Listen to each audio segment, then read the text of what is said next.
Good afternoon, everyone. Welcome to the Delta Electronics press conference in Hannover Messe 2024. We're thrilled to be once more here again to share Delta's latest innovation with everybody here.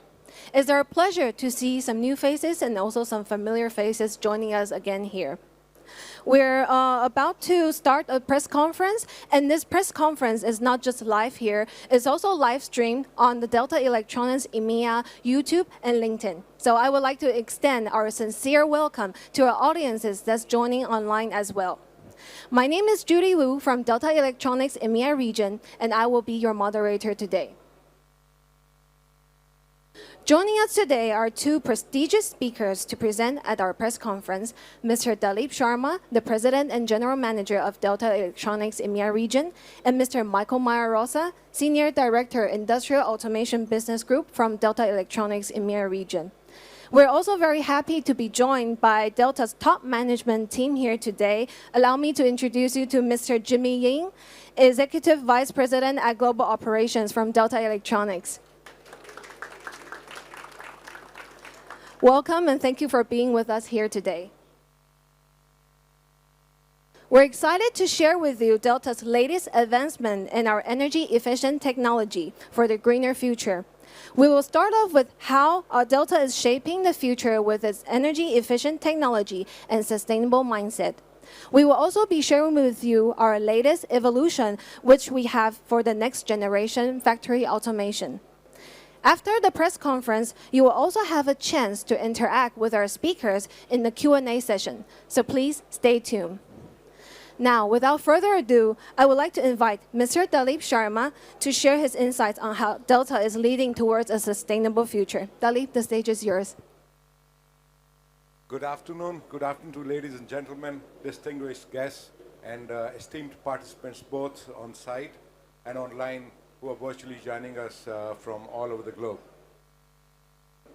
This is the time of the year when we share with you our latest innovations.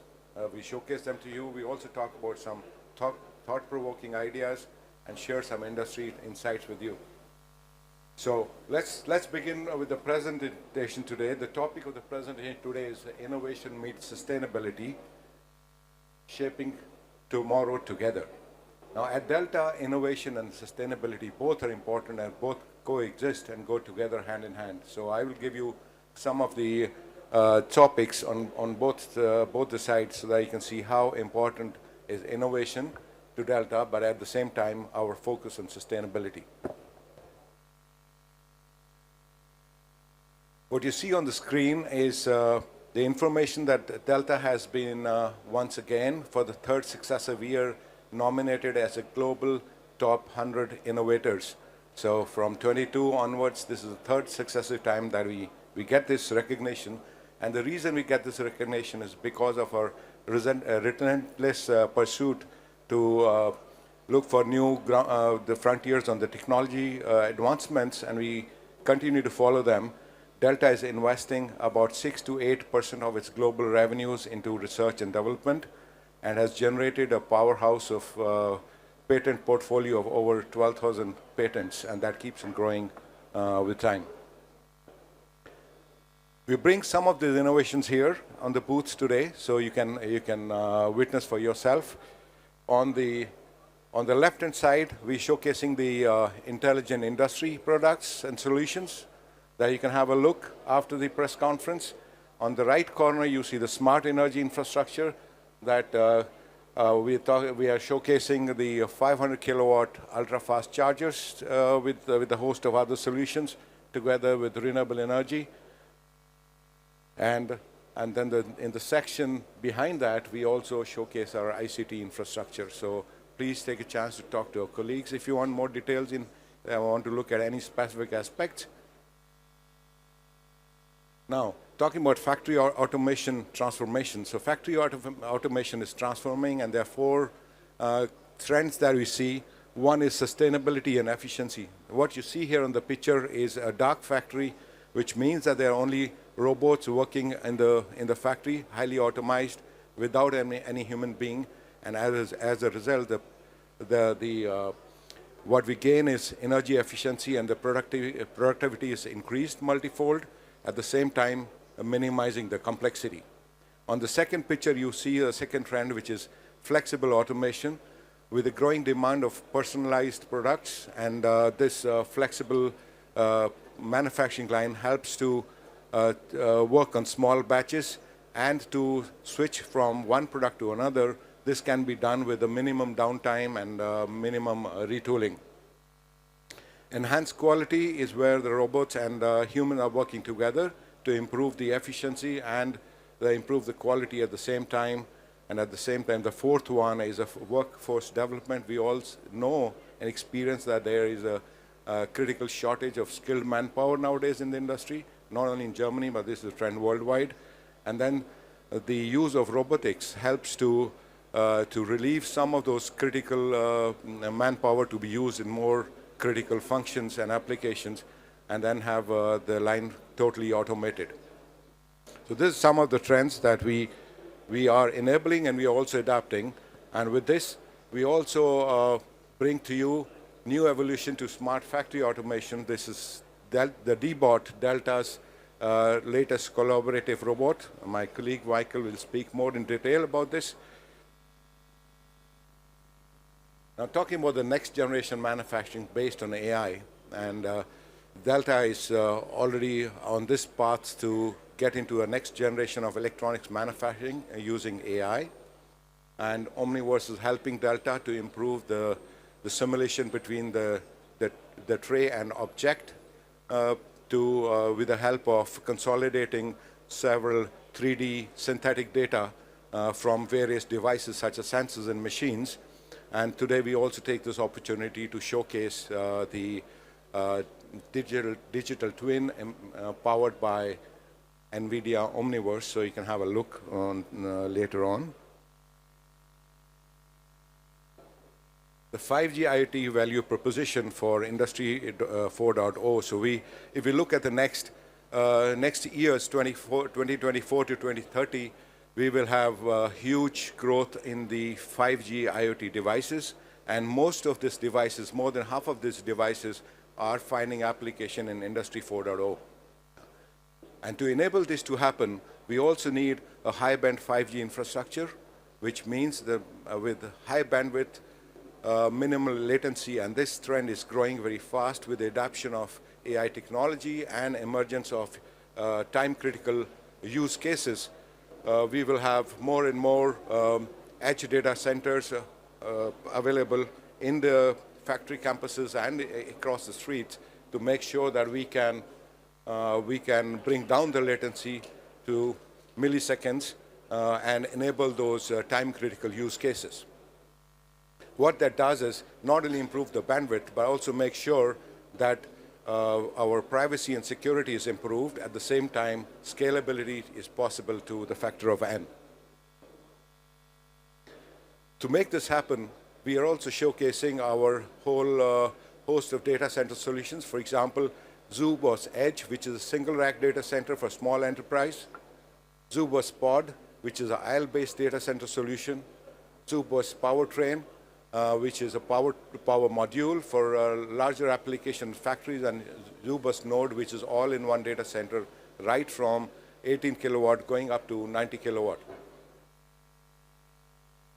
All this is also the future of energy systems is driven by of course, the government policies, the EU policies here, and we all know about the EU Green Deal. This is to help EU become climate neutral by 2050, fit for 55 to reduce greenhouse gases by 55% by 2030. And of course, there is all the funding behind to make that energy transition possible. And when we look at Germany, of course, there is a focus to reduce the greenhouse gases, again, following the Fit for 55 principle. The endeavor to have energy supply 80% coming from renewables is very much focused in this country, and also being followed by several other countries in Europe. And then there is a financial aid for bringing up more and more highway EV charging infrastructure to make the transition to e-mobility as smooth and as quick as possible. And how do we help in all this? is by also presenting our solution to make this possible. For example, what I show you on the chart here is the growth of electrical vehicles, the light blue line on top, since year 2016, and it has been 17%, 17-fold growth since 2016. But at the same time, if you look at the growth of charging points, it is only 6-fold since 2016. So there's a huge gap to be covered up in the coming times. On top, we now have the other passenger vehicles such as other than passenger vehicles such as e-bus and e-trucks on the road. And as per estimates, we will have 65,000 e-buses on the road by 2030, which is about 8 times growth compared to the current, as we speak, as of now. So what this trend shows us that we will not only need more and more charging points, but we'll need charging points higher than 350 kilowatt, going up to 500 kilowatt, even going up to 1 megawatt, to make this make the e-mobility transition possible and as smooth as possible. And when we talk about increased EV charging points, of course, it comes to mind where the energy will come from. But as per the estimates, if we have to take into account all this, we will need 165 terawatt hours of energy for the EV charging ecosystem, which is just about 6% of the entire European total energy demand. So seems like possible, but this will need this will require a synchronized approach to roll out not only the new charging points, but also grid upgrades and also deployment of renewable energy. And to make that happen, we have been working on several solutions, and one of the solutions that is now gaining traction is EV charging stations. For example, a high-power EV charging station such as UFC 500, which can not only charge passenger cars but also trucks in a fairly quick time. This is augmented by the PV, self-generated PV to be used in the system, assisted by energy storage to make sure that peak energy demand can be tackled, and also peak shifting and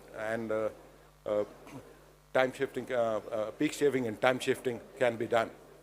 And this is not only the whole solution together, but also the Delta Grid energy management system, which is again an AI-powered tool which helps scheduling the charging times and also optimizing the flow of energy, and helps to save a lot of energy costs on such charging infrastructure. So our growth drivers, especially in Europe, is basically automation, which we talked about, e-mobility and smart energy infrastructure, and data center and 5G infrastructure. So you get a glimpse of all the solutions on this this booth. So please take your time to interact with our colleagues if you have more questions. Now, we talked about the technology leadership that we bring here, but sustainability is equally important at Delta. So I will also talk about some of the examples how we are making sure that we remain focused on sustainability as we move ahead on the technology leadership. So what I show you here is Delta internal carbon pricing system. This is a system where Delta charges $300 per ton of CO2 emission to each of its offices, factories, and R&D centers who are yet not moving towards totally green power. So we charge this $300 per ton carbon emission, and this goes into a carbon fund, which is then invested, assisted to different plants and R&D centers and offices to help them to invest in green alternatives, and this cycle keeps going on. And what this how do we use this fund globally? If we talk about global usage of this fund, we use 25% in energy resource management, which means reduction of existing carbon emissions by using Delta highly efficient products in our buildings, either integrate in the new buildings or retrofit into old buildings. 25% goes into renewable energy development, which means self-use RE generated at site.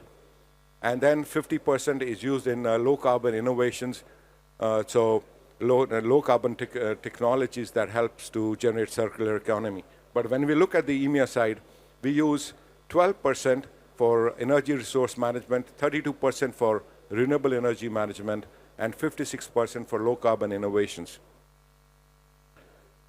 And what has this done to us? Delta, a couple of years before, committed to RE100, which means that Delta will use only green energy or renewable energy in all its global operations by 2030. So where are we today? By end of 2023, Delta globally had achieved 71% renewable energy throughout all its operations globally, no matter its factory, office, or R&D centers. And for EMEA region, the target we had kept was to meet RE100 requirement by 2025, and I'm happy to share with you that end of 2023, we already achieved 100% renewable energy across all our operations in EMEA region. Now, how does technology and sustainability go hand in hand?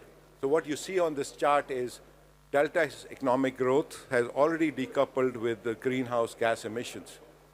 So for example, from 2016 onwards, when Delta was at 8 billion global revenue, its greenhouse gases emissions already started to go down. So last 5 billion has happened with greenhouse gases emissions going down.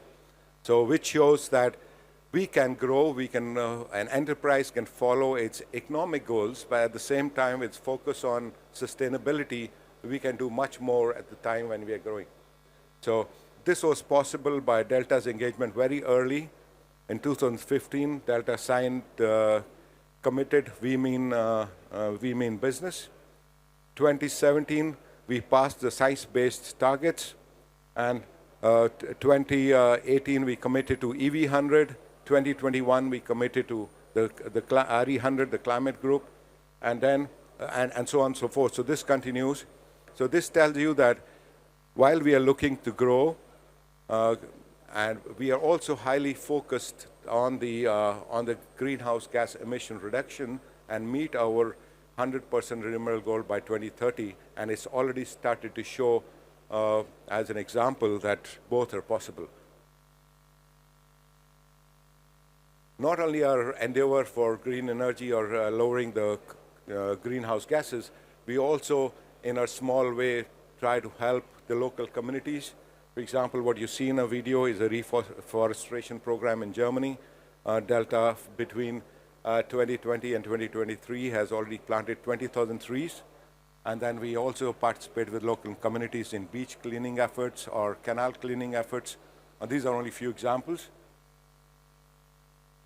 And of course, at the end, the goal is we realize an intelligent, sustainable, and connecting world altogether. So thank you very much. That's the end of my presentation. Thank you. Thank you very much, Dalip, for the valuable insights you have just shared. Delta's strong commitment for a green future is realized with our technology leadership and our energy efficient solutions, as Dalip just mentioned, and also with our sustainable actions. And together, this is how we realize an intelligent, sustainable, and connecting world. As Dalip mentioned also in his presentation earlier, efficiency, sustainability, flexibility, and workforce development will be the key for the future manufacturing. So as we look into the ongoing transformation in factory automation, I'm eager to hear from Mr. Michael Mayer-Rosa on what the future holds for this sector. Michael, please take the stage. Good afternoon from my side as well. It's nice to see some known faces here already from my old network as well. So welcome, and I will show you today some new things what you already saw maybe when you come to the booth. We call it the next evolution of factory automation. What is important stuff for us in Delta, because we are known as a factory automation solution provider. What is important for us to help companies to get more automation in their factories. But why we show also today this new portfolio here, because I need to go to this side, it's a bit better. As the world change, also especially after the pandemic, the need of more automation is more and more coming. So the point is also what we learned, everybody out of it. A pandemic can shut down everything from tomorrow on, and then what happened in the factory. So this is one part, automation. But it's not only this, it's also another topic. So we did divide this in three major challenges. So one is the climatic change, where we face in. We see this everywhere. Digitalization is very important. But also the main topic is aging population. So why? The shortage of skilled workers is the biggest topic ever at the moment. And there's from Morgan Stanley a study exists what says today we have around 23 million mid-sized business entities in Europe. And when this is continue like it is today, and with this low changes what we do, we face in 2015 in a gap of 95 million. Because today in this mid-size companies, what is the situation? They have old machinery, drilling, milling machines, and who is feeding the machines? Today, older people, like 55, 60, they're feeding the machine in the morning, in the evening. And what's happened when they go retire? The next generation, and I think in my daughter, she will not do this kind of job because she wants to do software, AI. This is the future, well, everybody. So we need to find a solution to get the production still running. So this we combined also then with different technologies from our side, because we are known also for machine process and factory automation in the market. And what we did marriage now our technologies, what we have in hand, and build up some new products for our customer, because the demand is high and the pressure from our customer was also high, because they ask you, hey, Delta, you are strong in factory automation, you have robotics, we have SCARAs, but yes, the direction goes with safety, they want to be flexible in the production. This is why the cobots comes in place. Delta did work the last years also already in a portfolio of cobots, but this comes the pressure higher and higher over the pandemic, where we said, okay, now push this to the market and help our customer with this new solutions. So, well, this is the beginning, I say, where it comes from, why we want to do this. Now we want to show you our new solution. This in a short video.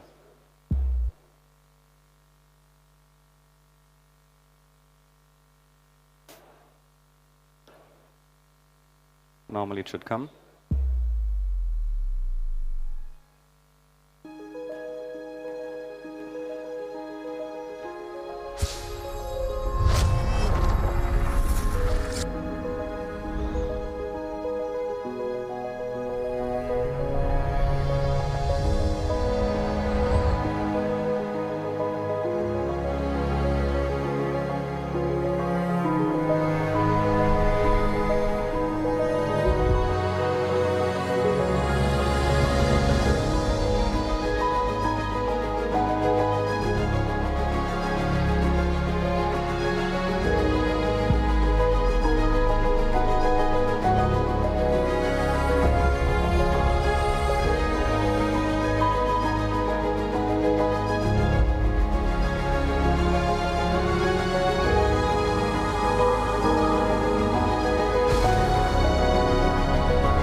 Yes, this is our new family, the D-Bot family. The D, I get these questions already asked. D is for Delta and D-Bots.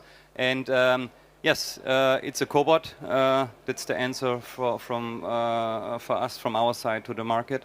And we combined different technologies. We did analyze also the market. What is the trend? What kind of technologies we need to be in? Now I get also the last day's question, so now another cobot manufacturer. We don't see us as a cobot manufacturer. Still, we are focusing smart manufacturing solution. because the cobot is one of the missing part in our whole portfolio, what we now close with this new dbot family. But I will also say one thing, because some of our, I would say, market who has also cobots somehow, they are making some commercial as well to say, I can help you to reduce costs on your production, I can help you to make it easier. This is not my approach, it's not our approach. We want to help with the cobots to empowering workers and not replacing them. Each worker has maybe something better to do as lifting boxes on the pallet or mounting stuff together. This can be done by a cobot and not by a human. The human has better things to do as this kind of things. So this is what I want to say, what is very important for us in Delta. So what do we launch? So we're starting from 6 kilo, 8 kilo, 10, up to the 30. 30 was also for us important from our customer sides, because we have in our brochures also, for example, automotive industry, more heavy parts. Also, they use more and more cobots. They're going a step back from industry robotics. They want to also be flexible in their production. And this is why it was for us important that we have the complete range up to 30 kilo from the early stage on. So, as I say, 6 to 30 kilo payload is the range. Arm reaches is up to 1.8 meters. What is the average market size? So we don't go more or less, so that we are fitting directly. Speed is between 2 and 4 meters. It depends on the size and the payload. The weight is between 26 and 95 kilos. And what is very important for us is the repeatability from 0.02. I come back later to this as well. For us is also for sure as a standard as at each cobot manufacturer safety. We have a PLD category 303, what is the European standard as well. And programming interfaces, we have drag and drop, as you see later on the tablets. We use also here standard tablets. There is nothing special, because we say also we need not to develop everything new. So we can use existing materials, like we use a Samsung tablet. And we use a holder for that, so keep the things low. Also from the pricing side, give the best effort to the customer. So also what's important for us that we have the Python, what is the new common things of programming. We have ROS2, C++, and then we have also EtherCAT, CAN bus, IO-Link, Modbus. And also what makes special on us is the codices. So in our cobots, we are able to have per dongle activate codices. Because Delta is also known on their product portfolio that we have a lot of codices. So on one example, what you see later, there is a synchronization demo where two cobots working with each other. This is based on our AX8 codices platform. Here you could put 64 different cobots in one line only with one PLC. Because it's important for productions. Because also what I see, it's my personal perspective, is in future cobot will work with cobot together. So it's not only cobot with humans, so the cobot will work with another cobot together. So the communication is here very important, that they are aligned with all the positionings. So safety, I spoke already, so this is also important, collision detection, as also others has as well. But we have one specialty as well, it's called reflect safety. What is reflect safety? You saw this maybe in the short video with this glass wall. So when the cobot is touching you or get a collision detection, he is moving back. It's not stopping. So we have a reflection, and this is it's a very important thing, what gives people the trust also to rely on this kind of technology. Because what I saw the last days also, people coming and ask, oh yeah, this is a robot. It's a cobot, yes, it had safety inside, it has torque sensors inside to detect the collision, but can I connect the scanner? Can I put a light curtain there? And said, you don't need normally, because it's safe on yourself. But the people don't trust this technology today so much, especially when you go in the machine tending area. And this is also when you ask me later what market we are targeting, I'm targeting the machine tending area. Because here we face into this millions, what I was saying before, and here I want to help with this solution, the customers. This is also important, as I already at the early stage said. 0.02 we did achieve for all versions. up to 30 kilo payload. Why was this important for us as well? As automotive has also the situation that they put the parts directly in the machines, the positioning is also important as higher payload. And I cannot accept as higher the payload as lower or as higher goes the number 0.05 or 0.1. So this was very important for us. This achieved also with a high-end encoder technology, what is around 24 bits.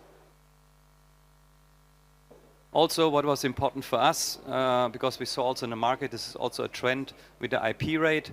As I say, I go in the machine tending. It's important that a cobot is covered, because when I open the door of the machine, the robot goes in, goes out. There's always liquid somewhere. So I can also put the robot somewhere close to the machine inside, and he can get dirty, but I can clean them also. Especially also when you go in the pharma industry, they need to disinfect or clean it maybe more often, and it needs to be closed. Now the questions may become, do we have already certification for the pharma? No, we don't have now, but we want to have this soon or later. Especially the food industry is one target for us as well, as we are based also in Netherlands, where there's a big branches of food. We want to go in this direction as well, but step by step. So multi-applications, I mentioned already something. So packaging and palletizing, you see also one application over there. This solution is already as a finished solution to buy from us. This is also what we use in our factories, because we want to have a healthy employee working in our production and not want to that they do any heavy lifts anymore. This is why we have this as a first solution ready. Next one will be then the machine tending, but also injection molding, welding. We have also apps ready, like palletizing is a finished app, so you need only tell the program 3 points of the pallets, make the calculation, put the sizes of the boxes, how many layers, and the software is calculating. What makes easier for the customer to use. We did make a test, and this is also a nice story. We did a test in Helmond in our headquarter for industry automation. We have a girl from the university visiting us, and we give her 2 boxes of our robots. One is the control unit and one is the cobot arm, and she has no background about robotics. In less than 2 hours, she did program a pick and place without knowledge. So, and this is for us important that it's easy to use, because I won't take the fear from my end users, from my customer to use this technology without, oh, I need always a big system integrator, I need a software developer for this. No, it needs to be easy.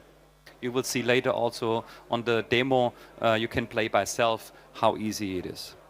Screwdriving, you will also see one example, what we also showcasing here with our smart screwdriver, where we mount power supplies together, but also laboratory analysis and also industry assembly.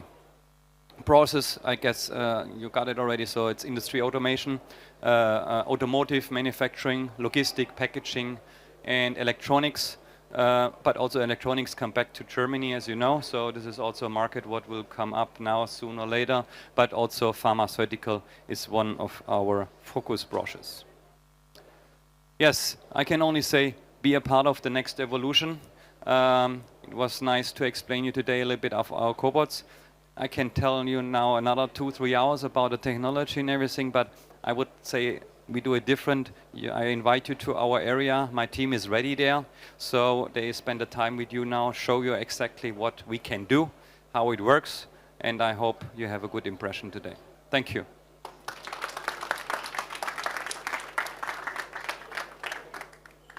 Thank you very much, Michael. Indeed, as Michael mentioned, Delta's brand new D-Bot series is indeed the evolution for the next generation factory automation. And as Michael mentioned, we invite you to stay after the press conference to learn more about these innovative solutions.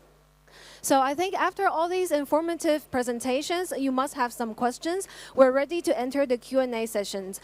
For our online audience, you're also able to ask the questions. So please just put your questions into the comment section, and then we'll try our best to get back to you on your questions as much as we can when time allowed. So I see from my colleague that there was already questions we have online. So maybe, sorry. Thank you, Denise. For our online audience, there are two questions I already see. For the first question, where do you see the main sales market application for your new D-bots? I believe this will go to Michael. Yes, the main market for me is at the moment Europe and then roll out to the US because this kind of technology is based on Europe technologies, also safety, because when you go to Asia, the safety legolas is different as we have. So my main market is Europe first, and then we will go next year to the US with the new cobot family. Thank you very much. We will take maybe one on-site question to the gentleman here. May I have the microphone, please? Thank you very much. So, Michael, you said, explained a lot about the robot and the programming. Is it also possible to teach it? To teach it by hand? Yeah. And on the other hand, what do you explain to the machine builders that they are scared to input cobots because they don't want to reduce their production cycle? So the teaching himself is with drag and drop with the finished app, what I explained. So the plan is also, as I get the questions correct, that we have also we will spend a lot of effort now with online trainings, online videos to show how easy is it to use, to get trust on the end customers, especially also the machine builders. If this was the question. Yeah, but I thought it's perhaps you can move it by hand and teach it by moving. I mean this. Okay. Yes, for sure. I mean, I need to say this is also state to the art. Right. Okay. Yes, I did not mention what is already in the market standard, but yes, you can also teach the robot with hand. So there's the typical buttons where you have a free mode, and you can take the mode, the robot arm in the position what you want. Especially when you do the teaching for the palletizing, you need to take the robot to the position and make these 3 dots for the software. And also you have the functionality that you can record also the functions. So you need not to make each point separate. So you can also say you make already your program, but this depends also how good is your arm, because he record everything what you do with your arm. So, but there's also some tools in the market exist, like some companies has a pen you can follow, and the robot is following a pen. This kind of integration we will also plan to do. As you could also see, our most grippers are from on robots. So we also said that we go together with on robots at the beginning, because we want to have an infrastructure. So we want to have a database of grippers in our robot program, that when a customer is buying a gripper, he choose only the name, the brand, and then it's uploading automatically on the database. So this kind of functionality we add in already as a usability. Thank you very much, Michael. We take already one on-site question. We'll go back to our online audience for another question. Our online audience asked, you've mentioned in the presentation that Delta EMEA has achieved RE100 in 2023. Aside from the ICP you've mentioned, is there anything else that the company has done to achieve this target? I believe this question will go to Dalip. Yeah, thank you, Judy. To answer this question, one of the basic things is that to reduce our energy consumption by itself. That's by human habit or by good practices. And then to complement that, we integrate the energy efficient devices into the building from Delta or from whoever. But first is reduction of energy. Second is using the energy efficient devices to improve the energy performance of the building. For example, on top of this, if it's a factory environment or even an R&D environment, we use a lot of energy recycling systems, so that we use all the energy that we use in the testing process, we recycle it and pump it back to the grid. So these are some of the good practices that we often do to improve energy performance. But apart from that, to reduce our overall impact, we also teach and educate our supply chain to adapt better practices, to educate our logistics partners to use better practices to have least carbon emission footprint overall. So it's not only directly by Delta, but also our ecosystem. Thank you. Thank you very much, Dalip. We'll come back to our on-site audience. Is there any other questions from our on-site audiences? One more? Yes, please. There's nobody else. Dalip, you told us a lot about your sustainability, your goals. How important is it to develop sustainable products? What do you with your solutions by itself? This starts in the drawing board itself. When you do a blueprint for a product, it starts at that stage. And as I said, sustainability is in our DNA. So even the buildings in which the engineers sit and design are sustainable buildings, are green buildings, so get you enough sunlight. So as basic practices is that, and the engineers know that when they have design options, they must only choose the most sustainable design options. So it's built into the product design itself. And then we go further, how do you industrialize the product for the manufacturing process? So it's also taken care that it's only not a good sustainable design of a product, but also sustainable industrialization of the manufacturing process, and so on and so forth. Thank you. Thank you, Dalip. Do we have any further questions from our on-site audiences? Do we have any further questions from our online audiences? If not, then I would like to thank once again Dalip and Michael for your presentation. We invite everybody to stay with us after the press conference and explore the innovative solutions we have just discussed. We also have the press kit already prepared for you at the back. You can collect it with my colleagues. For our online viewers, you can also stay connected with us by our social media, and also you can visit our event site for more details, and you can see the link on the screen now. We will end the press conference here. Thank you all for participating. Enjoy the show and have a nice day. Thank you.